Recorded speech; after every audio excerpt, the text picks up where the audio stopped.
Am I the asshole for refusing to help my brother after he missed an opportunity I warned him about? I, 24 female, have a younger brother, 20 male, who recently had an opportunity to apply for a paid internship through a family connection. When he told me about it, I advised him to apply early because the deadline was strict. He kept delaying it and saying he had enough time. I reminded him a couple of times, and he got upset saying that I was acting like I was his mother.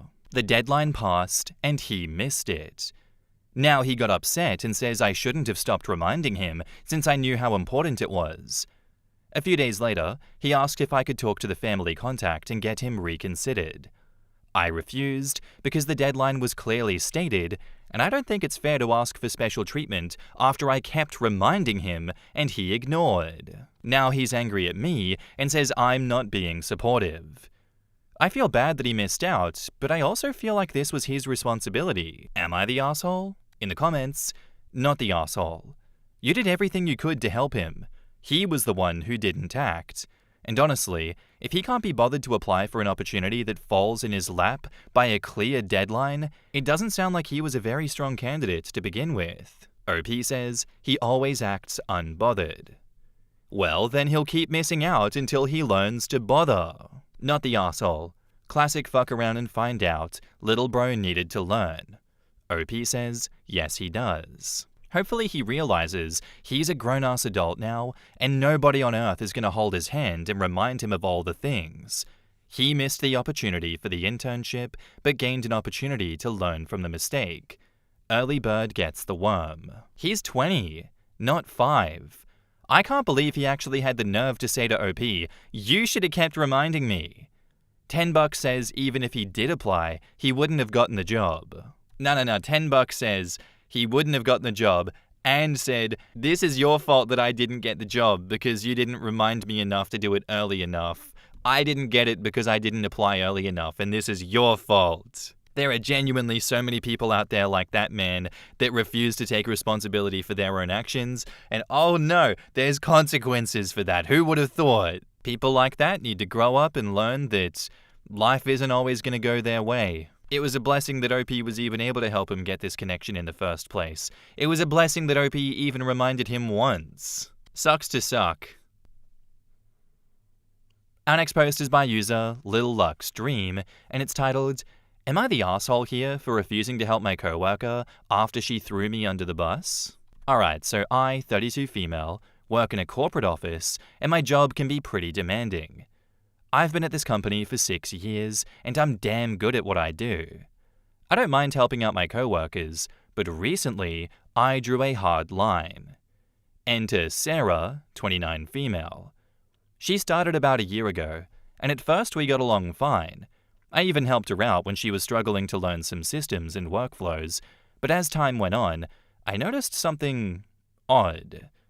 Whenever something went right, she took full credit, but if anything went wrong, suddenly it was my fault. A few months ago, our manager called us into a meeting about a project we worked on together. There had been a mistake. Nothing catastrophic, but something that needed fixing. Before I could even open my mouth, Sarah immediately blamed me. She said, "Oh, I thought OP was handling that part. I didn't realize he missed it." Excuse me? She knew that we both had equal responsibility, but instead of owning up to it, she just threw me under the bus. I stayed professional in the meeting, but after, I confronted her like, "What was that?" She just shrugged and said, "Sorry, I panicked, blah blah blah." I told her that if she was going to pull that, she shouldn't expect me to cover for her anymore. She just laughed it off. Welp. Fast forward to last week, and guess what? Sarah screwed up a report. A big one. It was something she was directly responsible for, and if it wasn't fixed ASAP, it would make her look really bad. She came to my desk all sweet and friendly and said, "Hey, can you help me fix this? I know you're really good with data." I looked her dead in the eye and said, "Oh, I thought you were handling that part," and then went back to my work. She panicked. She ended up staying super late to fix it, but not before complaining to a few co-workers that I was being petty and not a team player. Some people agree with me, but a couple of our co-workers, who weren't there when she threw me under the bus, said I should have helped because that's what a good coworker does. So am I the asshole for refusing to bail her out after what she did to me, or should I have just let it go? In the comments, not the asshole. Report the incident to HR. She will try to sabotage you in the future, and now she's creating a hostile work environment because you refuse to do her work. The audacity of people, I swear. Not the asshole. You don't bite the hand that feeds you. I'll help anyone who asks because I enjoy it. The moment someone puts the bullseye on my back, that help is gone. It's not even being petty. I don't want my name tied to their substandard work if they won't take responsibility for their work. I'd also stop letting her take credit for things that she didn't do too, particularly if this isn't OP's work either.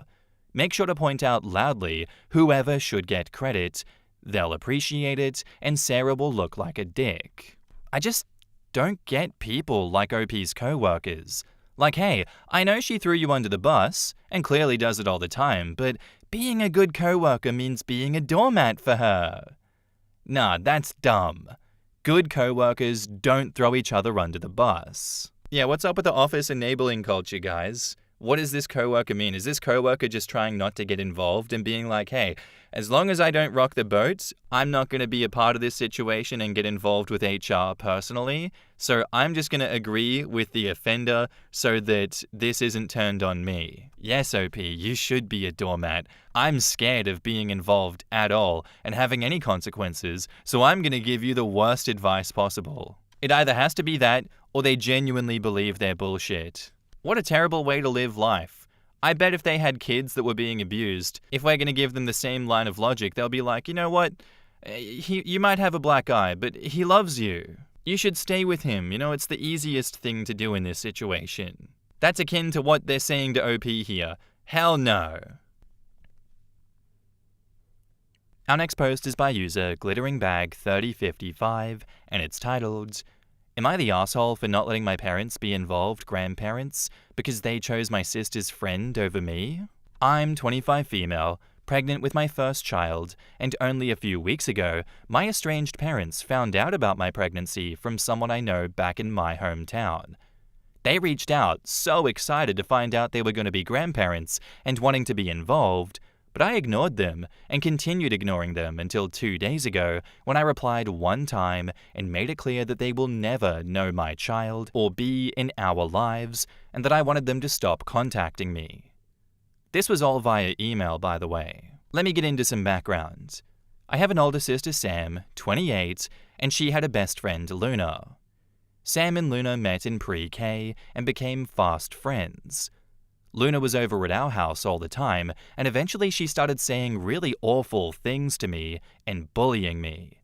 She called me names, mocked me whenever I asked if I could spend time with her and Sam, threw stuff at me when she'd see me, and even made a game out of spitting at me and seeing how many times she could hit me. My parents knew, and they did nothing. But once I was 7, they sat me down and told me that Luna had a bad time at home and she was mean, but she needed us, and I needed to understand. And how Luna was so important to Sam, and she would grow up into a better person if we didn't abandon her. She used to come along to extended family parties and dinners. I remember one time Mum's side was all meeting up, and because my parents didn't say Luna was coming, we were a chair short for a bit. Luna took the chair and then said there was no room for me at the table, just like there wasn't room for me anywhere and I should go cry in a corner somewhere. My mum's family were horrified and I started to cry. I was like 9 by then. My grandparents ended up leaving the table and getting one for just the 3 of us, and they spoiled me while they refused to pay for a single thing that Luna consumed. They asked me what was going on too, and I told them everything. Afterward, my parents got so much shit from my mum's side of the family, and my mum's parents contacted my dad's parents, and they were shamed by both sides. When they had enough of that, my parents told Sam that Luna needed to come over less or she needed to be nicer. They sorta stuck to that for a while. My grandparents checked in on me weekly to see if my parents were letting that spoiled little madam into the house to abuse me, and I think that was the deterrent for my parents. But then when I was 12, my parents let Luna move in with us. They said her home situation was worse and she was going to apologize and we were going to make sure that she felt wanted and welcomed with us.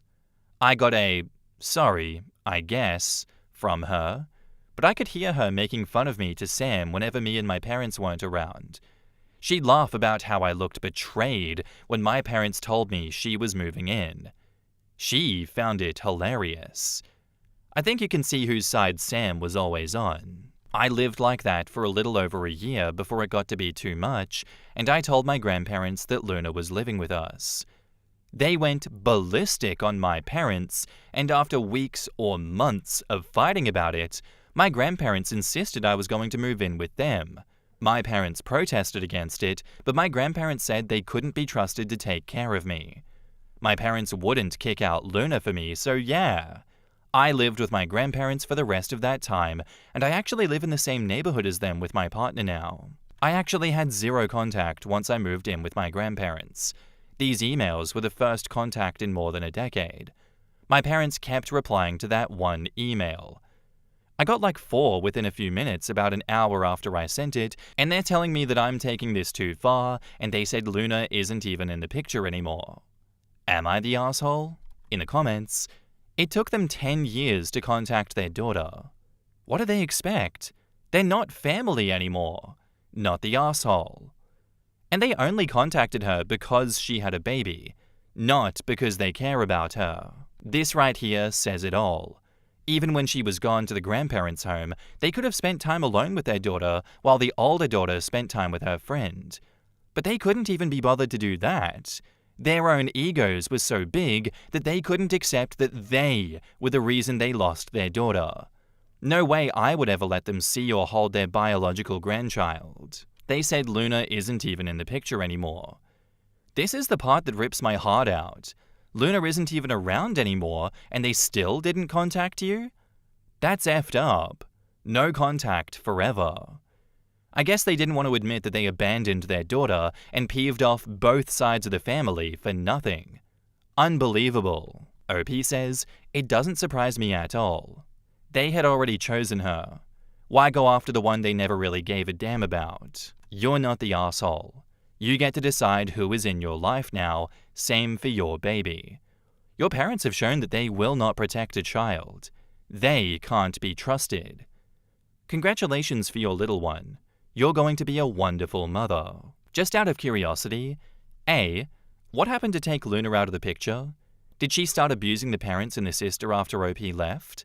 And B, do we think the parents would be so eager to be involved if Luna was still around? My guess is that Luna and Sam are either child-free or infertile.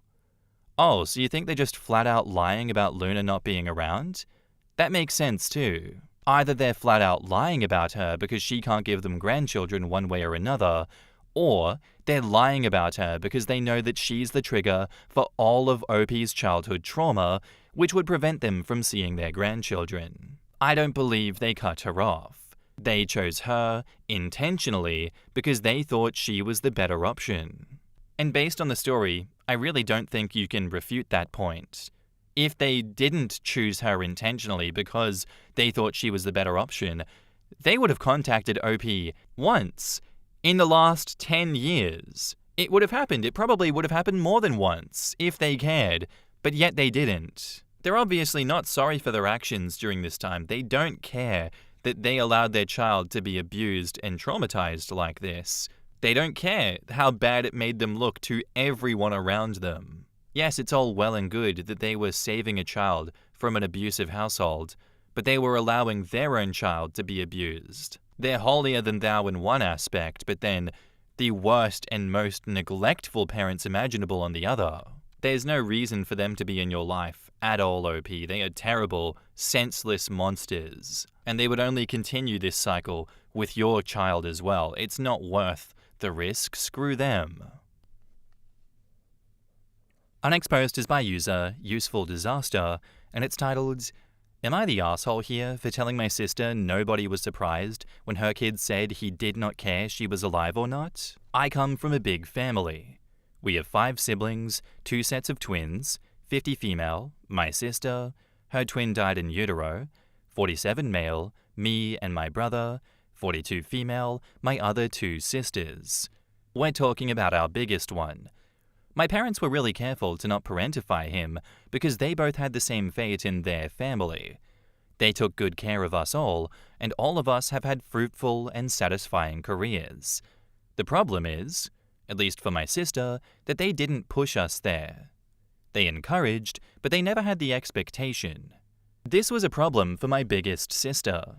She always found them lazy and unmotivated, and she limited contact with us after she graduated law school.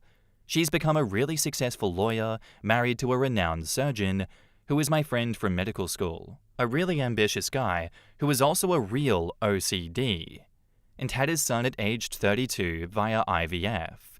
It was all planned. After she had her son, aka my nephew, she started to push him really hard. She was trying to make him read at age 2. She sent him to piano lessons from age 4 and had one-to-one tutors since he was in first grade. He was never allowed to have free time, and every moment of his life was curated. The only time slot he had was Saturday afternoon, where he would visit my parents, and we always planned events in free time for him. His teenage years were absolute hell. He was forced beyond his capacities by my sister and brother-in-law, and when he was 16, he tried to take his own life at the hospital that brother-in-law works at by stealing benzo from the nurse counter. After that, he had a good time in the inpatient ward. 5 months in ward, 3 months in a group home, and after that, he wanted to stay with me.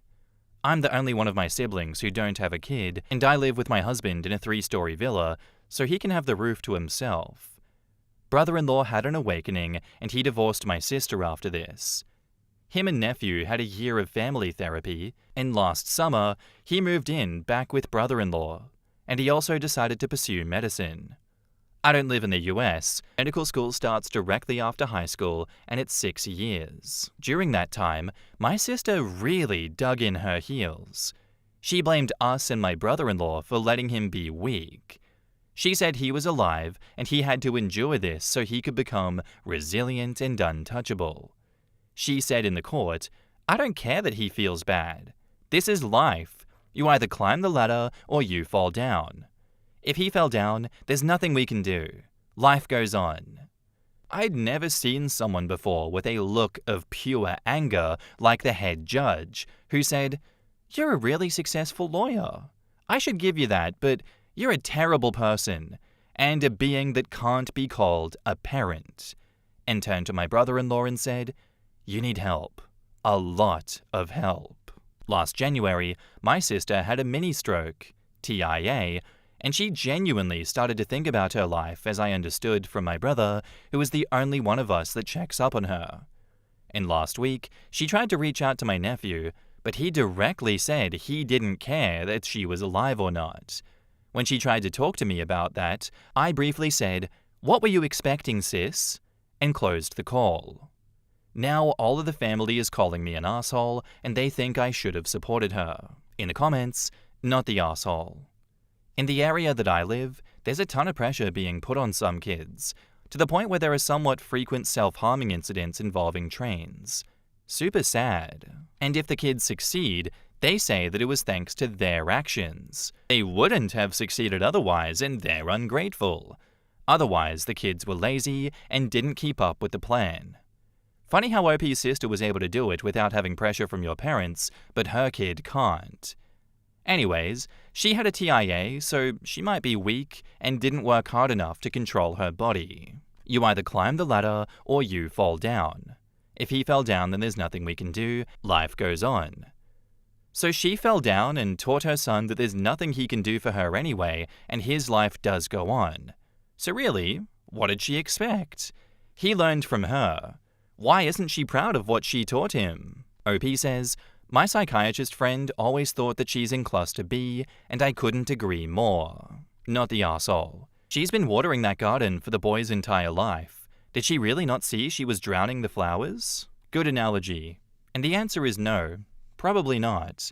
As with flowers, the gardener thinks that they're doing the right thing and looking after them, so when they see them wilting, they automatically think they must need more water.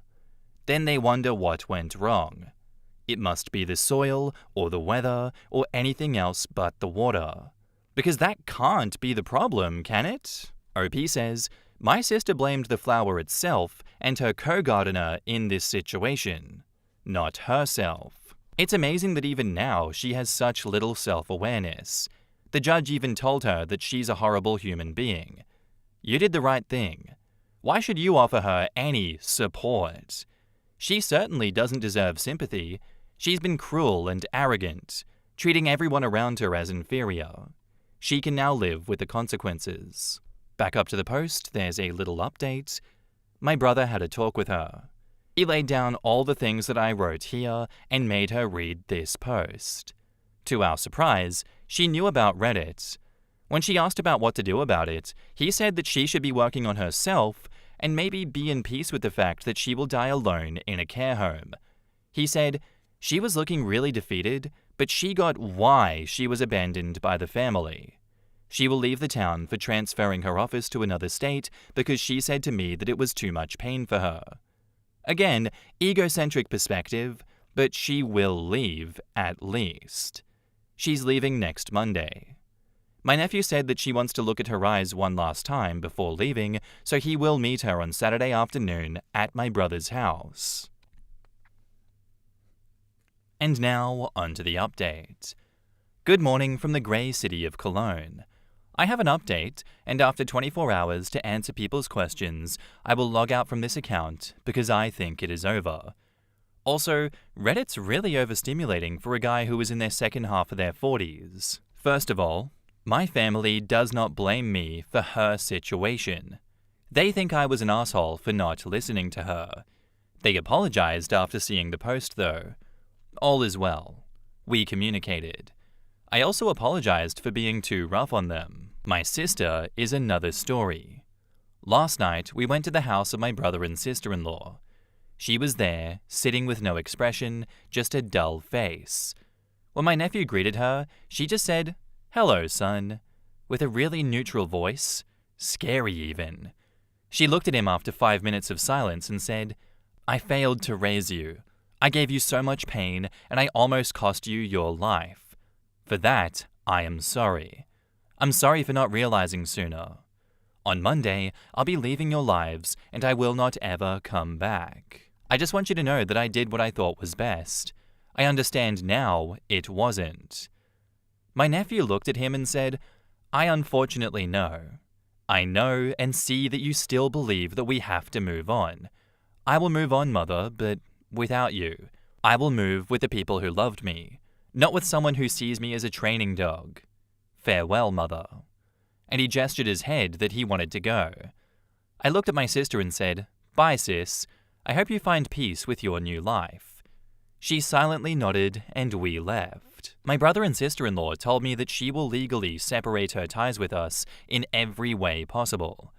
They're helping her do that, and sister-in-law said, "We need this and she needs this. Us being separate will be much better for all of us." Not a big ending, but it is an ending to this.